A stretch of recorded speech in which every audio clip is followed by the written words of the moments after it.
वज़ीर आला खैबर पख्तूनख्वा के इंतखाब से कबल तहरीक इंसाफ को बड़ा धचका लग गया है। इलेक्शन कमीशन ने PTI और सुन्नी इत्तेहाद कौंसिल के अरकान को आज़ाद करार दे दिया, जिसके बाद कौमी और सूबाई असम्बलियों में पार्टी पोजीशन बदल गई है।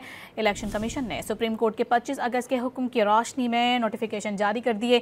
कौमी और सूबाई असम्बलियों में PTI से वाबस्ता तमाम अरकान अब आज़ाद हैं।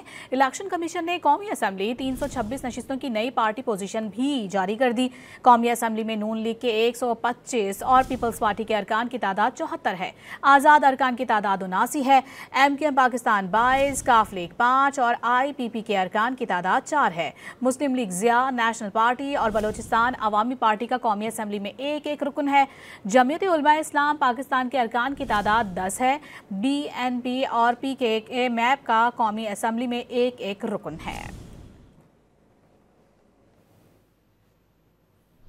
वज़ीर आला खैबर पख्तूनख्वा के इंतखाब से कबल तहरीक इंसाफ को बड़ा धचका लग गया है। इलेक्शन कमीशन ने PTI और सुन्नी इत्तेहाद कौंसिल के अरकान को आज़ाद करार दे दिया, जिसके बाद कौमी और सूबाई असम्बलियों में पार्टी पोजीशन बदल गई है।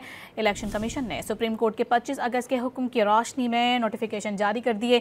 कौमी और सूबाई असम्बलियों में PTI से वाबस्ता तमाम अरकान अब आज़ाद हैं।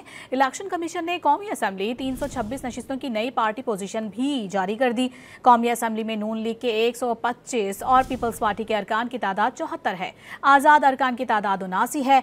MKM पाकिस्तान 22, काफ लीग 5 और IPP के अरकान की तादाद 4 है। मुस्लिम लीग ज़िया, नेशनल पार्टी और बलोचिस्तान अवामी पार्टी का कौमी असम्बली में एक एक रुकन है। जमीयत उलमा इस्लाम पाकिस्तान के अरकान की तादाद 10 है।